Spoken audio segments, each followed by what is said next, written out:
Good evening, Kenton community. My name is Sabatino Samato. I am your superintendent, and this is your weekly connection. So today we have a few things to go through in the weekly connection. I'm going to recap our hybrid phase-in and our timeline.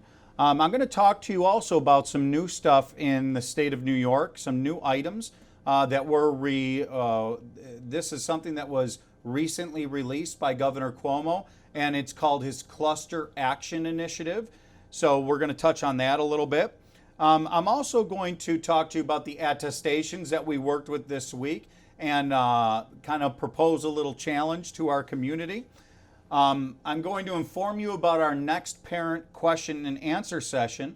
I want to recap this past week as it was Board of Education Appreciation Week, and we had our artist reception. We're going to talk a little bit about that. And then we're going to get into our recognitions and some of our future awards and how to participate in that. So let's get right into it. First, our hybrid phase-in. So you've heard me speaking about recently that we are on track for our grades 2 through 5 for November 16th. So remember, last week we talked about those elementary orientations, but on that November 16th, it includes 5th grade. That's that return to school hybrid. A students on Monday, Tuesday, B students on Thursday, Friday. We're on track for that November 16th date. And I want to reiterate, we are looking to advance and hopefully speed up and bring our high schoolers and the rest of our secondary back, our middle schoolers as well, back earlier than that January 4th date. So more information will be coming out over the next couple weeks. We are looking at everything, all angles in order to make that happen and to get kids back sooner rather than later. You know, folks, so people have been asking me, so Samato, what are the challenges that you're still facing? Well, besides the obvious, of course, we all know that we're still in the pandemic. We're facing all of those regular, the things that have become everyday kind of lingo for all of us here in Kenton. What are our infection rates? What are our hospitalizations? What is the trend during flu season? Making sure that people are getting their flu vaccine so that we can keep safe. But beyond that, there's some other things that we have to be ready for and some challenges that we face. For example, our governor has announced a new cluster action initiative. Now, I really want to help people understand what this means, because some of the verbiage that you're going to hear, some of the terms that you're going to hear over the next several weeks regarding the cluster action initiative. For example, you'll hear things like zones, red, orange, and yellow zones. Red being the most restrictive, orange still being very restrictive, but not quite as much as red, and then yellow, the least restrictive of those clusters, but still a lot goes with yellow. And I just want to bring our community up to speed with what this means. Now, folks, these clusters are identified by New York State and by the governor's office, by the New York State Department of Health, probably in collaboration with Erie County, but really a state initiative in really looking at infection rates, okay? And there's a lot that comes with this. Now, if we were ever to be in any of these clusters, I want everybody to understand how this affects schools. The red zone, all schools that fall within that zone must be remote. The same thing for the orange zone.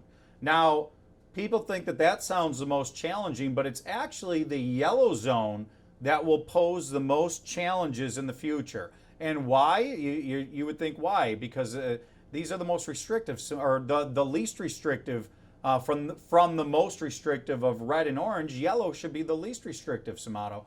I get it, but in the yellow zone, in order to stay in the in-person hybrid model, schools must complete testing. And that testing is what we're seeing, and this is still very early, but 20% testing. And some of our friends downstate are going through this right now. They're in some of these clusters.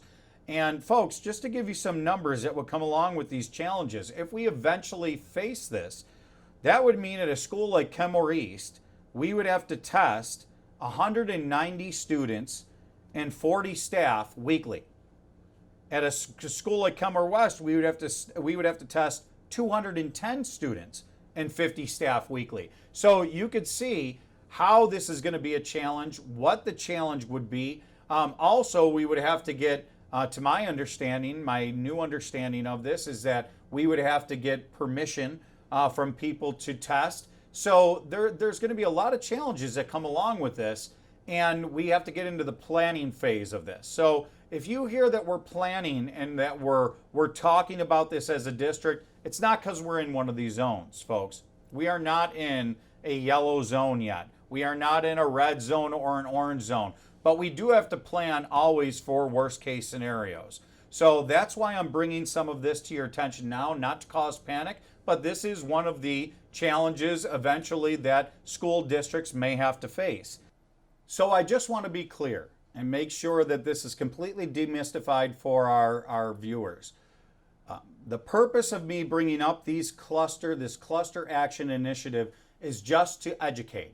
It is not that we see a rise in virus around here in Kenton, but I want everyone to know what the potentials are for the future and what some procedures may possibly be in the future. So this is one of the obstacles that we may face together in the future, but we will absolutely face it. And here's the great news. We're working collaboratively with other area superintendents, other districts and their superintendents, that we're going to come up with good plans in the event of anyone that has to face this in Western New York, especially in the Erie 1 BOCES cluster that we work so closely with. So please stay tuned. As I have more information, I will share it with the community.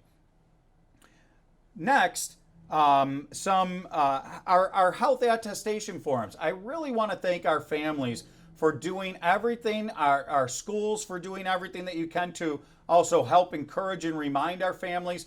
Folks, we can't do any of this without you. We really can't. Us working together as a community, as a school district, really that's how we'll be and see our most success. So this attestation, this AdVista attestation, we've received a lot of great reports about it this week. We're still going to continue to refine, but we need all of our families. That's that partnership that we continue to talk about. We need all of our families to make sure they're completing it before their child ever leaves for school. It is extremely important, and thank you very much to everyone that did that this week. So now here comes the fun part about this, is that we like to always have little competition going on here in Kenton. So this week I want to congratulate the following school on having the highest percentage of completion of the attestation form, and that is Edison Elementary. They had a 94.3% rate of our parents and families completing it. Now, there were other schools that were very close, don't get me wrong.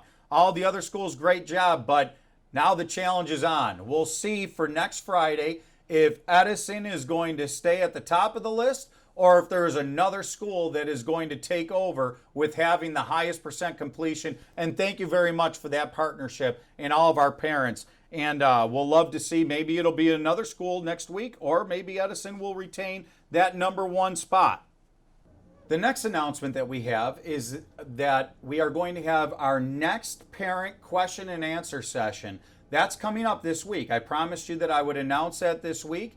It is going to be this upcoming week, next Thursday, okay, this Thursday coming up, from 5 to 6 p.m. So Thursday, October 29th, from 5 to 6 p.m. And this is going to be a more general session. So parents can ask anything about virtual learning, any clarifying questions. We'll have all of our teams there. I'll be in front of the camera at times taking questions and getting a little bit deeper into some of our answers so that we can keep you informed on what's going on in the district. Hopefully we'll even have some new information by that time that we could share with the community. So please tune in this Thursday, October 29th, from 5 to 6 p.m., okay? Another recognition, folks, this was Board Recognition Week. So our wonderful Board of Education Now folks, I say our wonderful Board of Education. I don't think everybody really realizes this. Our Board of Education completely volunteers their time. These are not paid positions, ladies and gentlemen. So all of the time, all of the work, all of the hard decisions that they have to make, all of the working during this difficult pandemic, folks, nothing about this is easy. You know, as families, and really, just when you see board members, really give them a special congratulations, especially this week. We did have a special board recognition evening, and that was this past Tuesday. We had our artist reception and board appreciation night. And what we did was we celebrated all of our work of our wonderful art teachers here in Kenton. And folks, let me tell you something. We have wonderful, wonderful art teachers in Kenton. It is really one of our trademarks in Kenton is our art programming. And we celebrated not only those teachers, but our wonderful students. And we had kids that were representing each building. And what we do every year, there's a tradition here in Kenton. We take that selected student and their artwork and we display it throughout our district. And we've done that for decades now. President Shamara even told a story the other night about how he's looked at this one painting for the past 25 years. And one of our art teachers remembers that student from when she was in her first year teaching.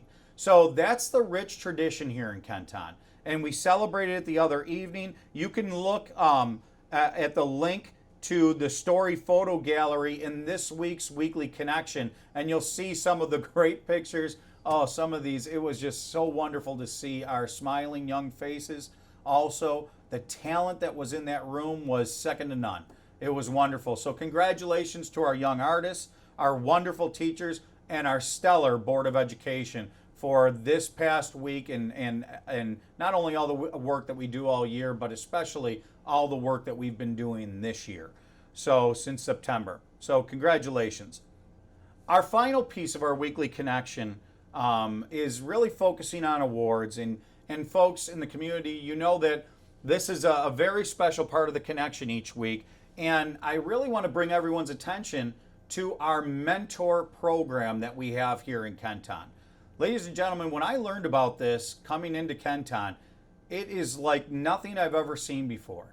And there is no wonder why we have some of the best teachers that I've seen in my career here in Kenton.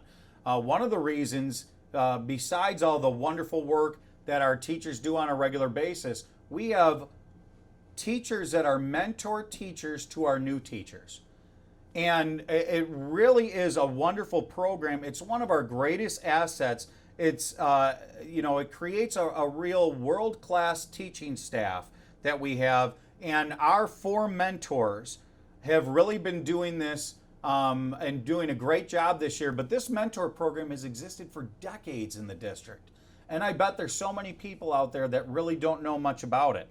These are skilled, experienced educators who mentor for 3 years before returning back to the classroom. And that's the model here in Kenton. I don't take credit for this at all. This is something that the wonderful work of not only my predecessors, but people like Mr. Stumiller, Mr. Shamara. These are all people that have worked with our mentoring program before and really have brought it up to being what it is today. Our wonderful teachers. It's a teacher program created by teachers. And it just doesn't get any better than that. They observe, they share knowledge and experience, they model lessons, they provide guidance, they introduce new strategies, and much, much more. Our current mentors are Kim Glazer, Andy Luth, Alex Marcinelli, and John Rojek. And these folks, now remember what I said, they do 3-year stints and then they return back to the classroom. So we've had tons of people that have been mentors in the Kenton School District. These are just our current 4 mentors, and they really are doing an excellent job. So check out the Weekly Connection and you can actually see pictures of them as well. And our final announcement this week is I really want to remind our community, remember this new initiative that we announced a few weeks back, and that's our Community Connection Award.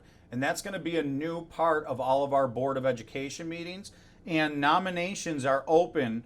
Any parent or community members are eligible. It's only for parents and community members to be recognized at board meetings. And we'll do this and we'll take new nominations on a quarterly basis for the next quarter. So right now, these nominations, this period ends Friday, October 30th. You could submit your nomination to www.ktufsd.org/nominate. NOMINATE, nominate. So that's really just one of those feel-good moments where we can really recognize some of our community members for all the hard work that they do. We recognize our teachers and staff in the Weekly Connection and some other people, but really we save the board meeting for community members in this type of forum. So get those nominations in if you can. So once again, we're at the end of another Weekly Connection. It's Friday, beautiful weather today. It's going to get a little bit nasty this weekend, and we might even have some of that colder stuff coming our way soon. Now, folks, I just want to say that I can't thank you enough for your dedication. It hasn't been harder on anyone more than how hard it's been on our families. So I really want to thank our community, our families for all of your dedication. This is not ideal. This is not the best instruction. This is not the best thing that we want to be doing right now. We really want to get back to in-person instruction. I want you to feel confident in our school district as a community that your kids are going to be safe when they're with us. I want you to feel confident that we're going to do our best and offer the best instruction possible. And keep in mind that together we will have that Kenton pride, we will gain that Kenton strength, and we will help each other move forward through this pandemic. Please be safe, everybody. Please enjoy your families this weekend, and please stay safe and stay together.